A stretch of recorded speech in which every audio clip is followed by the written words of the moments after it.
Los espectadores habituales de este canal habrán notado que un video con el mismo título que el que estás viendo ahora se publicó aquí el pasado sábado, antes de ser eliminado 12 horas después. Este video presentó historias canadienses inéditas del Sasquatch, extraídas de boletines no publicados. El Club de Criptozoología. Fue parte del CSCC y se pretendía que fuera el episodio piloto de una serie larga e interesante. Alrededor de mediodía después de publicar el episodio, un representante del BCCC se puso en contacto conmigo, aparentemente alertado por un espectador de este canal, quien pidió que eliminara el video. Eliminar antiguos boletines del Club del Archivo Digital Gary Mangia Copra y abstenerse de utilizar material de BCSCC sin permiso escrito, con las cuales cumplí. Así que, desafortunadamente, los archivos secretos del Sasquatch del BCSCC seguirán siendo un secreto.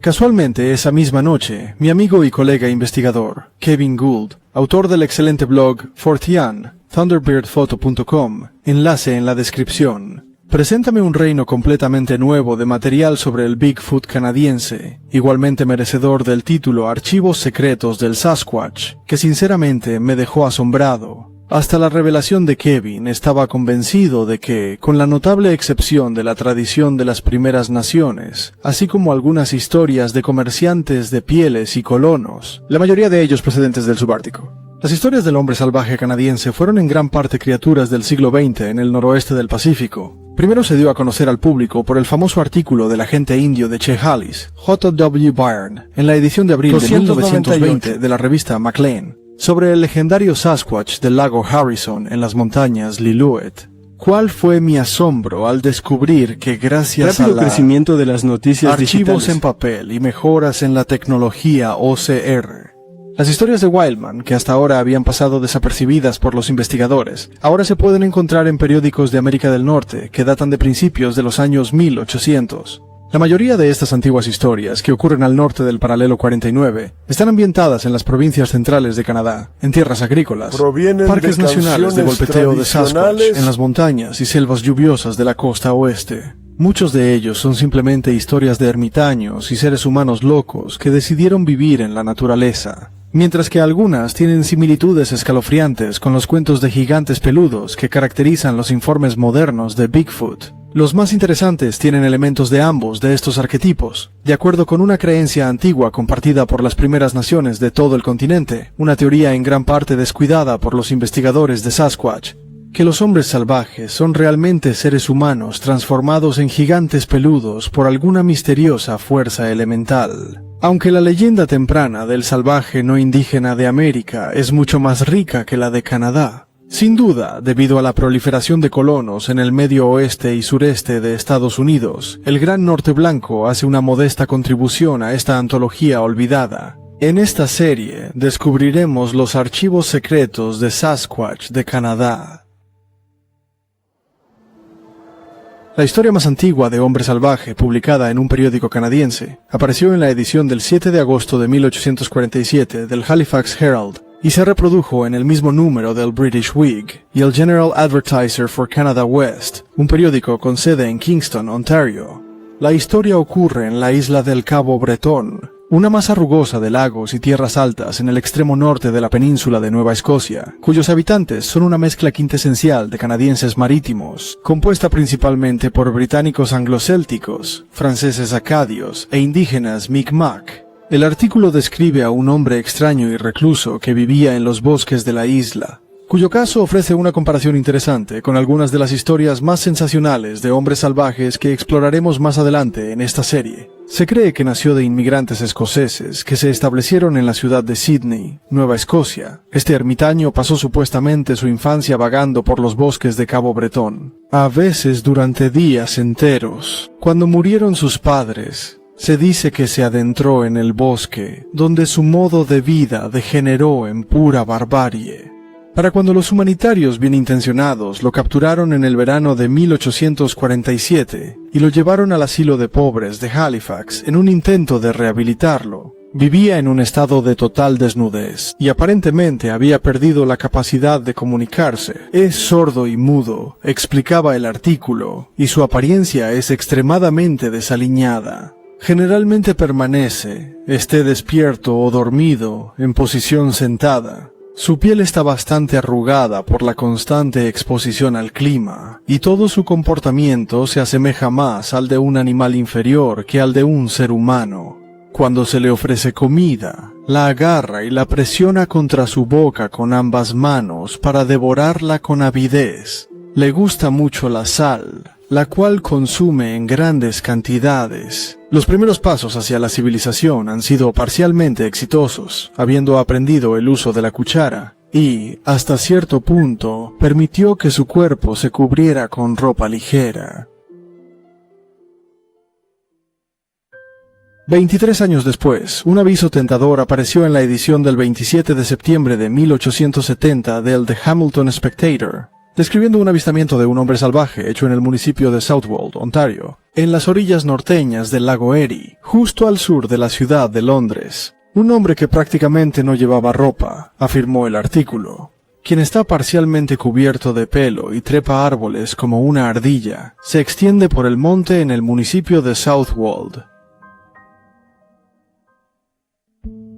A pesar de su brevedad, este breve anuncio evoca imágenes de un ser humano inusualmente peludo, que trepa árboles, más parecidos a los llamados woodwows, o hombres salvajes de los bosques de la leyenda europea medieval, que al gigante montañés que domina los informes modernos de Sasquatch. Esta extraña idea sugiere tres posibles candidatos para la identidad del sujeto. La primera explicación, la más prosaica y quizás la más probable de las tres, es que el sujeto era un hombre mentalmente enfermo que comenzó a vivir como un animal en el bosque, tras sufrir una ruptura mental con la realidad. Los periódicos, cartas y diarios canadienses están llenos de historias sobre leñadores que perdieron la razón después de años de aislamiento en el bosque.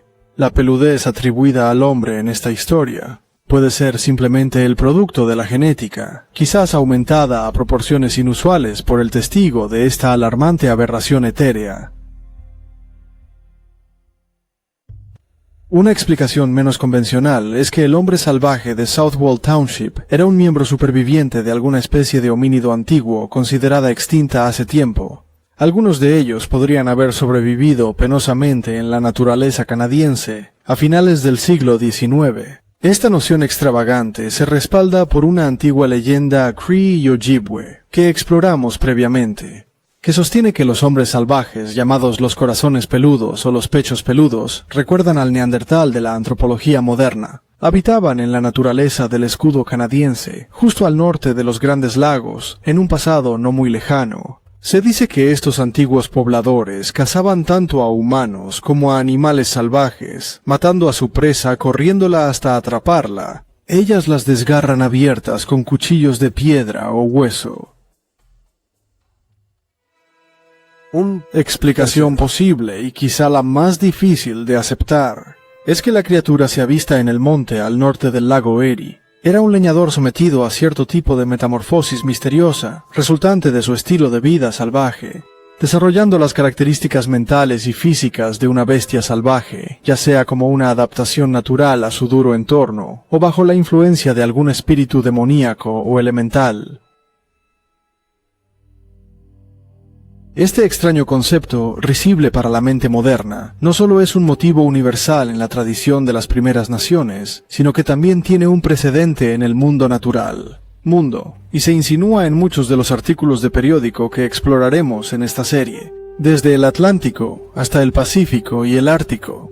Los pueblos nativos a través del continente tienen historias tradicionales sobre espíritus malignos que poseen a los seres humanos que encuentran perdidos en el desierto, o quienes se hacen vulnerables a su influencia por cometer alguna transgresión moral. Víctimas bajo los hechizos de estas entidades demoníacas, son atraídos al desierto, donde gradualmente se transforman en monstruosas criaturas que solo guardan un vago parecido con sus antiguas formas humanas.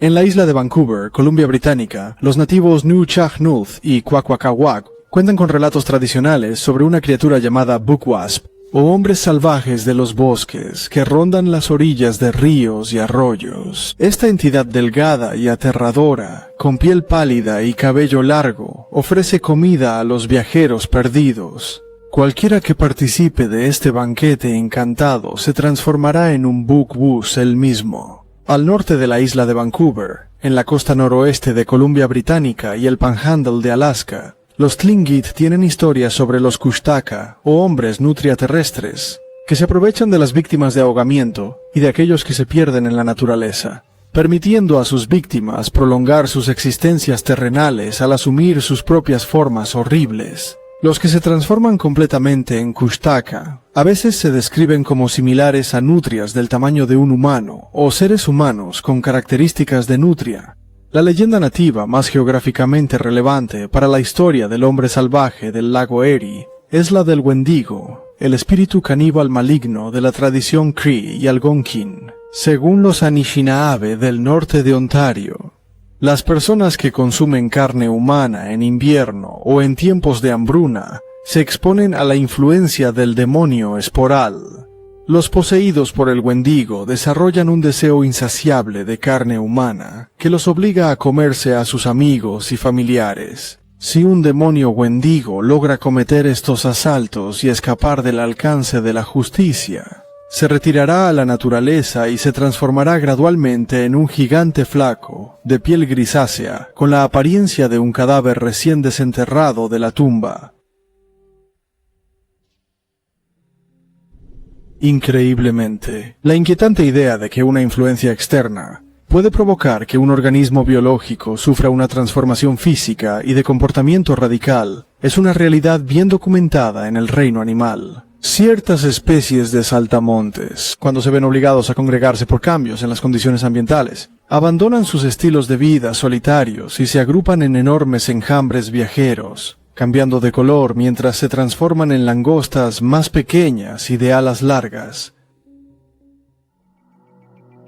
Más relevante para este tema es la dramática reversión de los cerdos a un estado más primitivo cuando sus condiciones de vida se asemejan a las de sus ancestros salvajes eurosiberianos. Cuando los cerdos domésticos son expulsados de sus corrales y obligados a valerse por sí mismos en la naturaleza, su mente y cuerpo se adaptan rápidamente al nuevo entorno hostil. Después de unos meses de vida en la naturaleza, los cerdos salvajes recién convertidos desarrollan capas de cerdas oscuras y espesas que cumplen la doble función de protegerlos de los elementos y camuflarlos de los depredadores. Se vuelven delgados y musculosos y les crecen los largos colmillos afilados de los jabalíes. También se vuelven más agresivos y desarrollan una dieta y hábitos de búsqueda de alimento más acordes con su hábitat. Los científicos creen que estas transformaciones dramáticas resultan de la expresión de los llamados genes sigilosos, rasgos genéticos dormidos, estimulado por una vida salvaje. Al considerar el fenómeno del hombre salvaje, la capacidad de adaptación de los cerdos domésticos plantea la inquietante idea de que algunos seres humanos podrían tener genes de sigilo, lo que, si es activado por la presión ambiental, podría hacerlos regresar a un estado salvaje, desarrollando un pelaje tupido, robusto por naturaleza y un sistema inmunológico fuerte. Construir y comportamiento antisocial exhibido por hombres salvajes legendarios en todo el mundo. El hombre ardilla de Londres no fue el único hombre salvaje reportado en el centro-oeste de Canadá en la década de 1870. El verano canadiense de 1871 estuvo ensombrecido por las sombras de al menos 2 espectros silvestres. El primero de ellos visto en el distrito histórico de Gore, en Ontario, no lejos de Hamilton, en el extremo oeste del lago Ontario. Periódicamente nos sorprende un hombre salvaje del bosque, declaró un artículo en la edición del 27 de junio de 1871 del Hamilton Spectator, quien aparece en la prensa de los Estados Unidos para horrorizar al mundo con sus trucos fantásticos. Y ahora, más cerca de casa, no un hombre salvaje, sino un niño salvaje, recorriendo los recovecos del bosque de la región, inquietando a los hombres y asombrando a las jóvenes. Se le vio por primera vez hace unas 2 semanas en el borde del bosque que se extiende aproximadamente 1,5 kilómetros y se encuentra a unos 6 kilómetros de la ciudad. 5 residentes de la vecindad, al pasar por el arbusto, lo vieron vagar sin rumbo e intentaron entablar conversación.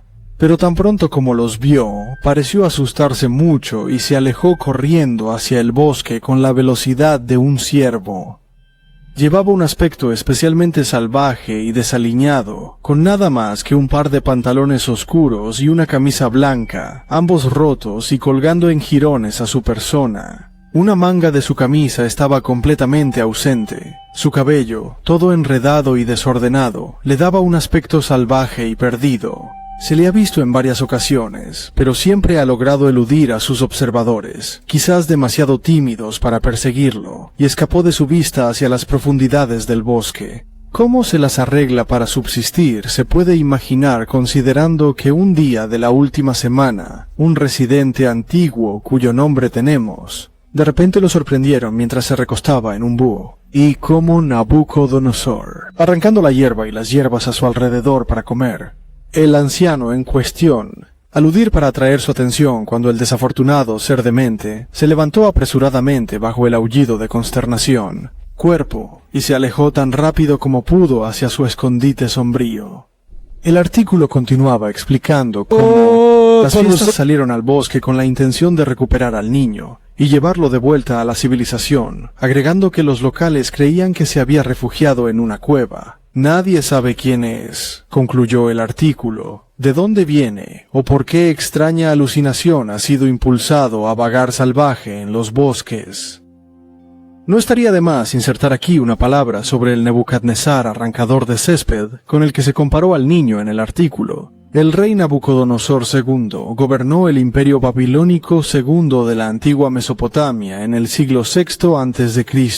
Según el libro de Daniel, parte de los Ketubim de la escritura hebrea, y uno de los libros proféticos del Antiguo Testamento cristiano, Dios castigó a Nabucodonosor por su soberbia, quitándole la cordura durante 7 años, durante la cual el rey fue expulsado entre los hombres, y comió hierba como un buey, y su cuerpo se mojó con el rocío del cielo, hasta que su cabello creció como las plumas de un águila y sus uñas como las garras de un ave.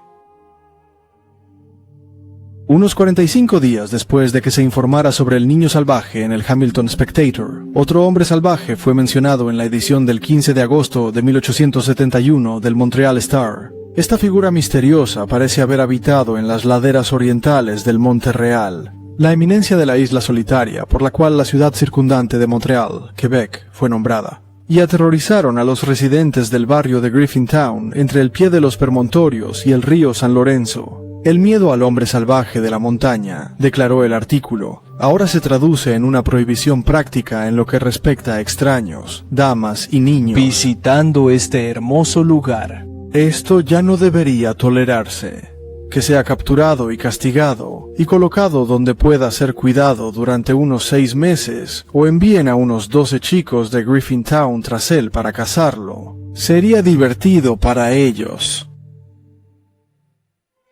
Descartando una breve pieza en un periódico de 1873 que aludía a un ermitaño desquiciado armado con un arma que vivía en un pantano al norte de Kitchener, Ontario, la siguiente referencia al hombre salvaje en las noticias canadienses es quizás la pieza más fascinante de esta serie.